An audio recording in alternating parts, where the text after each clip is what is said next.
네, 재판장님 기회를 주셔서 감사합니다. 네, 그 변호인 주장한 항소 이유하고 전반적으로 취지는 동일하신 건가요? 예, 두 예. 가지만 간단하게 예, 말씀하세요. 말씀드리겠습니다. 예. 먼저 멀쩡한 사람을 거짓말쟁이로 그 몰아세운 원심과 특검의 행태에 대해서 참담한 심정을 느낍니다. 저는 그 김성훈 경호차장에게 전화해서 예비폰 한 대가 필요한데 지급이 가능한지를 문의했습니다. 제가 일방적으로 예비폰 한 대를 달라 하고 얘기한 게 아닙니다. 가능한지 문의를 했습니다. 그 문의에 대해서 김성훈 차장은 확인해 보겠다고 얘기를 하면서 잠시 시간을 달라 해서 시간을 줬습니다. 그러고 나서 얼마 후 다시 저한테 전화가 왔습니다. 지급이 가능하다는 회신을 받았고 그리고 예비폰 한 대를 추가 지급받게 되었습니다. 이 과정에서 저는 그 어떤 위계나 거짓이 없었음을 다시 한번 분명히 밝힙니다. 두 번째, 이 재판으로 인해서 오직 지금 본연의 임무에만 충실하고 있는 우리 경호처 요원들을 비롯해 가지고 동료나 직원들이 그 어떤 불이익이 없도록 우리 재판장님을 비롯한 우리 재판부에서 잘 살펴봐 주실 것을 다시 한번 부탁드립니다. 이상입니다. 네, 그 항소 이유에 대한 답변, 특검의 항소 이유에 대한 답변과 피고인 측의 항소 이유 관련해서 들었습니다. 그 순서에 따라서 특검 측에 그 피고인 항소 이유에 대한 답변할 기회를 드리겠습니다. 화면 좀 바꿔주시겠습니까? 네.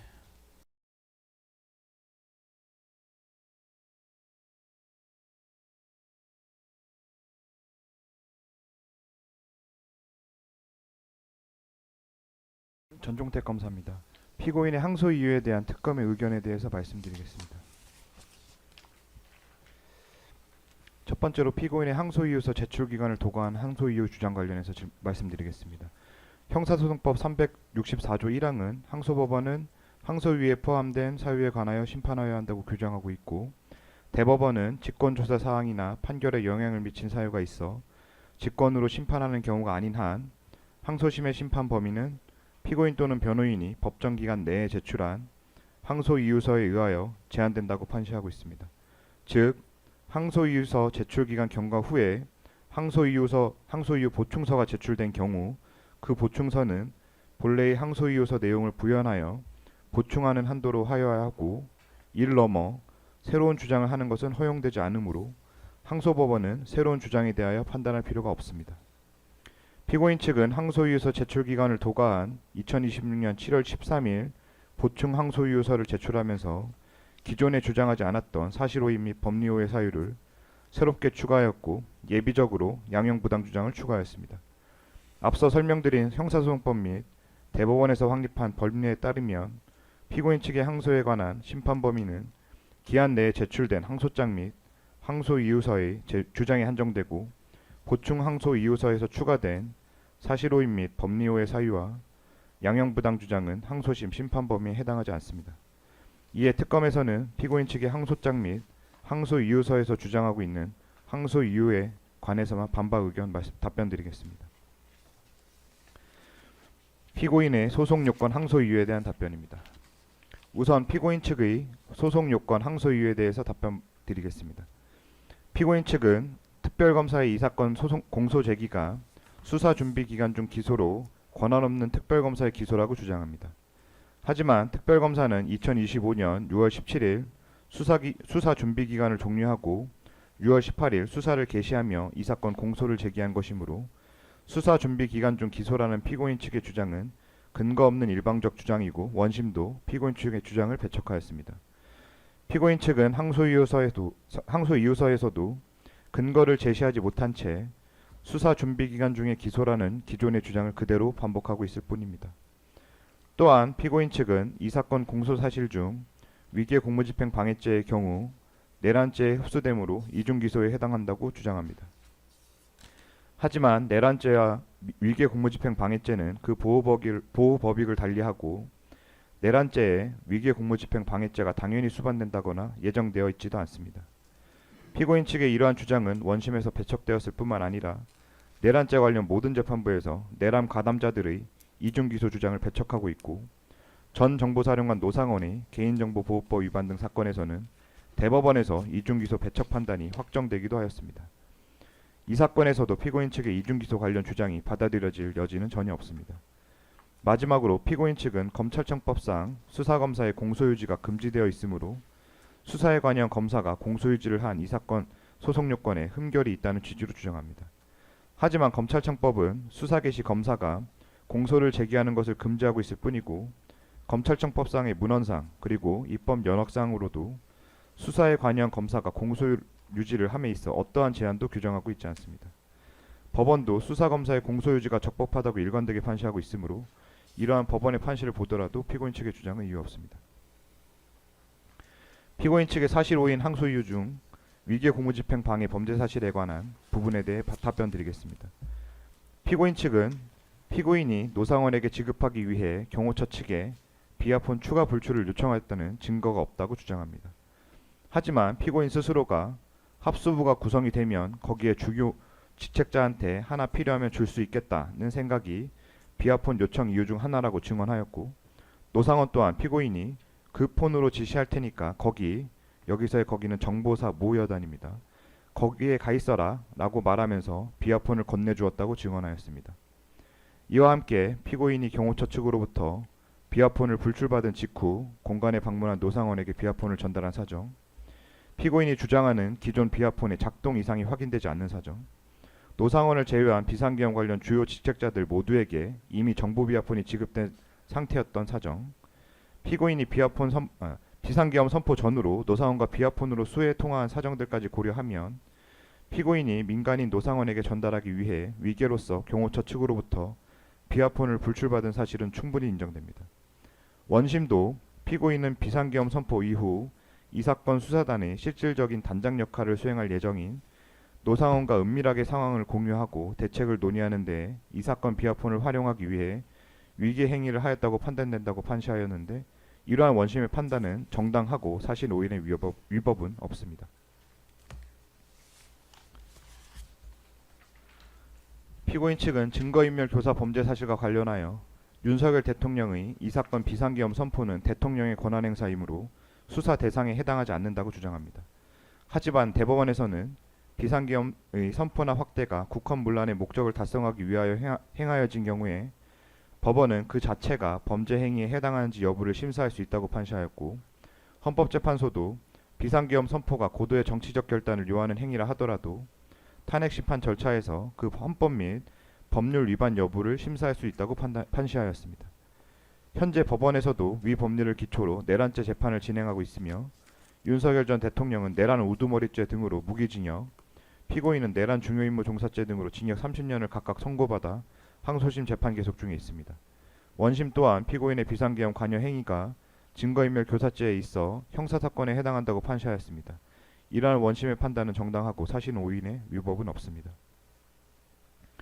피고인 측은 위계 공무집행 방해의 법리 오해 항소 이유에 관하여 정보 비하폰 지급의 최종 결정권자는 대통령이므로 정보 비하폰의 관리 등에 관한 직무집행은 경호처의 업무에 해당하지 않는다고 주장합니다.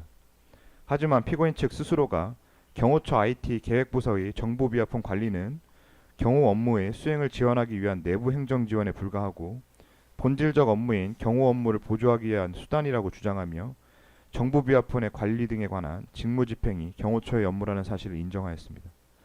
또한 보안 업무 규정 시행규칙 제5조에서는 암호자재 관리 책임을 암호자재를 사용하는 기관의 장으로 규정하고 있고 모든 경호처 직원들이 공통적으로 비하폰 불출의 최종적인 결정 권한이 경호처장에 있다고 증언하였으며 경호처 IT기획부 김모 과장의 진술에 따르면 경호처에서는 정보 비하폰의 지급 관리에 관하여 관련 근거 규정에 따라 업무를 하고 있었습니다.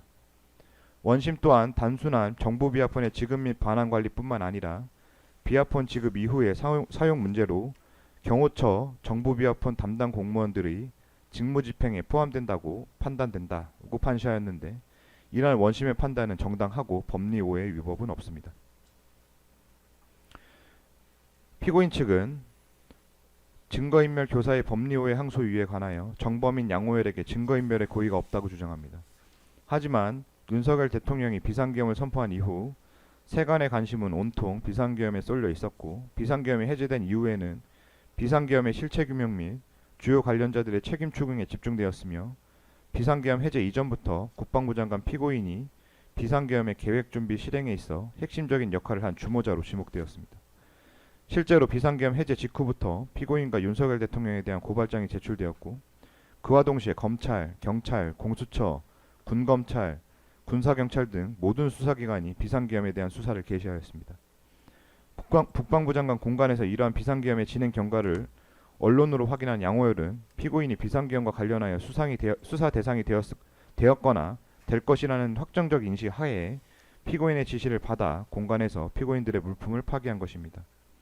원심은 양호열에게 증거인멸의 고의가 인정되고 증거인멸죄의 정범이 성립한다고 판시하였는데 양호열이 민간인 노상원을 국방부 장관 공관에 출입시킨 당사자이고 노상원이 비상계엄 선포날까지 4일 연속으로 공관에 방문하여 피고인과 비상계엄을 준비한 사정까지 고려하면 양호열에게 증거인멸의 고의가 충분히 인정되므로 원심의 판단은 정당하고 법리 오해의 위법은 없습니다.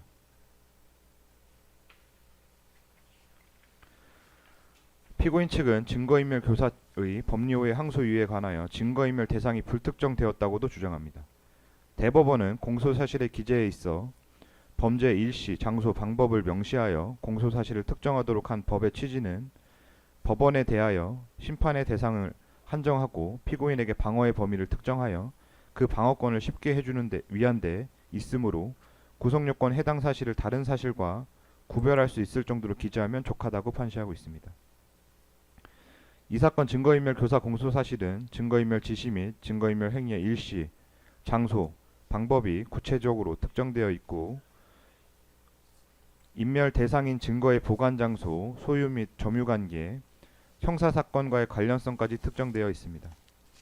피고인 측은 인멸 대상인 증거가 하드카피인지 전자정보인지 전자정보가 저장된 하드웨어 즉 저장 매체인지 특정을 요구하고 있으나 피고인 측 주장과 같이 인멸 대상인 증거를 특정하지 않아 무죄를 선고한 사례는 찾아볼 수 없습니다. 원심 또한 특별검사는 공소제기 당시의 증거에 의하여 가능한 상당한 정도의 인멸 대상 증거를 특정한 것으로 보이고 달리 공소제기 또는 유지의 편의를 위해 개괄적으로 표시하였다고 보이지 않는 점이라고 판시하며 피고인 측의 주장을 배척하였고 이러한 원심의 판단은 정당합니다. 법리 오해 위법은 없습니다. 피고인 측의 주장은 어디에서도 인정받지 못한 독자적인 주장에 불과하다고 할 것입니다. 따라서 전부 유죄의 원심 판단에 위법이 있다는 피고인 측의 주장은 이유 없을 뿐만 아니라 일부 주장은 항소유예서 제출 기간 이후의 주장으로 판단 대상조차 되지 않으므로 피고인 측의 항소를 기각하여 주시기 바랍니다. 이상 특별검사의 항소 이유 및 피고인 측의 항소 이유에 대한 답변 마치겠습니다. 감사합니다. 그 대표님, 이 항소 이유 관련해서 피고인에서 직접 한 말씀만 추가하신다고요? 네, 기회. 말씀하세요. 감사합니다. 기회 주셔서. 12페이지에 보면 우리 검사님께서 피고인이 노상원에게 지급하기 위해 경호처 측에 비하폰 추가 불출 요청했다는 증거가 없다 주장하면서 거기에 피고인 노상원의 각 증언 내용에 첫 번째 나오는 게 제가 증언한 내용이 나옵니다. 거기에 뭐가 나오냐면 합수부가 구성이 되면 거기에 주요 직책자한테 하나 필요하면 줄 수 있겠다라는 얘기를 했는데 이건 사실입니다. 그런데 중요한 게 빠졌습니다. 이 생각은 두 번째 생각이고 첫 번째 생각을 빼먹고 두 번째 생각만 제가 진술한 것을 넣어서 지금 사실을 왜곡하고 있는 겁니다. 첫 번째 제가 두 가지를 생각했는데 예비폰이 필요하다는 이유가 두 가지가 생각이 됐는데 첫 번째 생각은 뭐였냐면 안보폰이 재밍이 가끔 납니다. 그 며칠 전에도 12월 2일 날 제가 전화했지만 그 며칠 전에도 재밍이 생겨가지고 사실 한참 만에 복구가 된 적이 있습니다. 그런 어떤 것 때문에 야 이거 내가 정말 중대한 그 비상계엄을 앞두고 혹시 이게 그 과정에서 비상계엄 과정에서 내가 중요한 통화를 해야 되는 시점에 재밍이 생겨가지고 한참 동안 통화가 안 되면 문제가 크겠다라는 생각에 들은 게 첫 번째였습니다. 그래서 그 재밍에 대한 대비 차원에서 예비폰이 하나 있어야 되겠다 하는 생각을 먼저 했고, 혹시 그러고 재밍이 안 생기면 그 이후에 필요하면 합수부 뭐 새로 구성돼서 인원이 필요하면 그 인원 내에 쓸 수도 있겠다, 이런 생각을 두 가지를 했다는 진술을 했는데 앞에 부분 빼먹고 뒤에 것만 적었거든요. 그래서 그 부분에 대해서 제가 사실을 왜곡한 것에 대해서 정정을 올립니다. 이상입니다. 방금 피고인 본인 말씀하신 거는 그 특검 항소 이유 진술 PPT 12쪽 관련해서 진술한 것으로 그렇게 하겠습니다.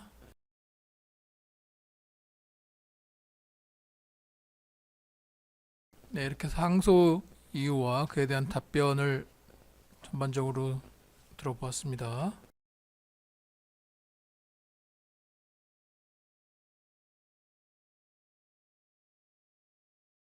그 1심에서는 특검이 제출한 증거 목록 순번 1내지 309, 또 추가된 증거 1내지 163번까지 증거조사가 되었고, 김성훈, 박종준 등에 대한 증인신문도 실시되었습니다. 1심 증거조사 결과나 절차 진행 관련해서 특별히 진술할 내용 있으신가요? 특검에서는 어떠신가요? 특별히 없습니다. 변호인 측은 어떠세요? 네, 없습니다. 네. 그 증거조사 절차를 진행하려고 하는데요.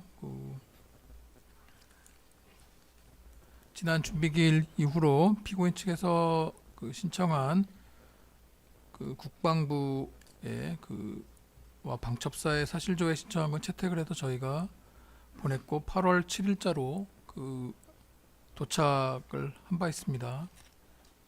그 내용은 좀 확인해 보셨습니까? 그 오늘 열람조사 청구. 예, 한번 보시고요. 그 국방부 이외의 방첩사에 대해서는 별도로 회신이 오지는 않았는데 그 부분은 유지하시나요? 어떻습니까? 내용 확인하고 저희가 사실은 좀 예비적으로 한 부분이 있었어요. 네. 그래서 내용을 한번 확인하고- 보시고 네네. 결정하시겠어요? 네. 예.